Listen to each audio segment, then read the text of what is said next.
大家好，今天用西红柿和大家分享一个新做法，估计很多人都没有吃过，更没有见过，保证你吃一次就忘不了。跟着视频来看看是怎么做的吧。首先准备一个勺子，在西红柿表面轻轻地刮一刮，注意每个部位都要刮到。大家在挑选西红柿的时候，尽量选择新鲜成熟的西红柿，这样西红柿果皮、果肉更容易分离。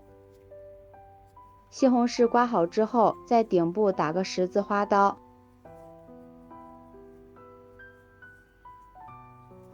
然后将西红柿的外皮去掉，这样给西红柿去皮，简单快捷，也不需要烧水，只需要10几秒就可以搞定，营养也不会流失。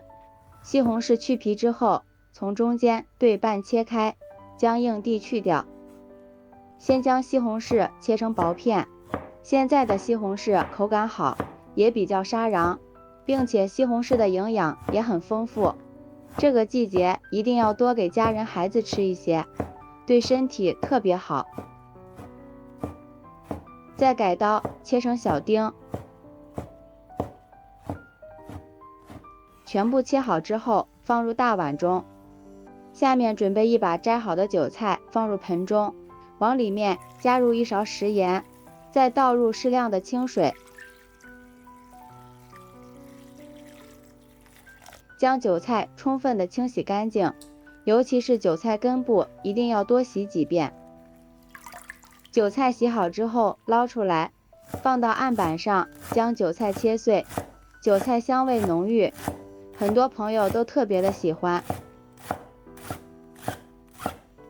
切好之后和西红柿丁放在一起，接下来碗中打入2个鸡蛋，用筷子充分的搅拌均匀，将鸡蛋液搅散，这里一定要多搅拌一会儿。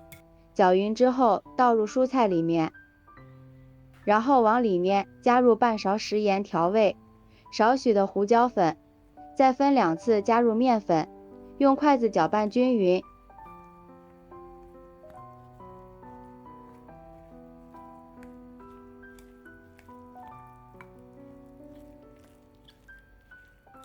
这里面粉分2次倒入，能更好的控制面糊的粘稠度，避免结块，做出的面糊更细腻，还可以降低搅拌的难度。最后搅拌成像这种粘稠度就可以了。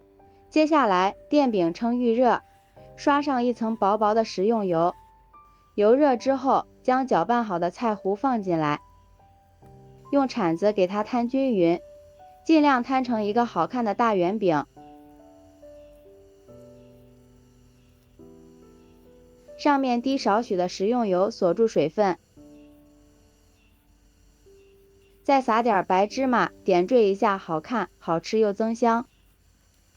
盖上盖子先煎上2分钟，时间到了，利用盘子给它翻个面，再煎另一面。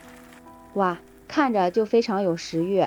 全程大约煎了4分钟，煎至小饼2面金黄，像这样就是熟了。放在案板上切成自己喜欢的形状，方便食用。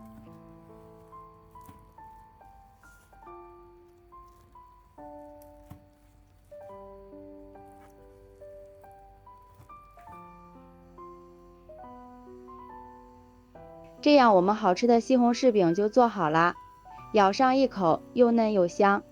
加入了鸡蛋，吃起来非常的软嫩，有西红柿酸甜的味道，还浓浓的韭菜香。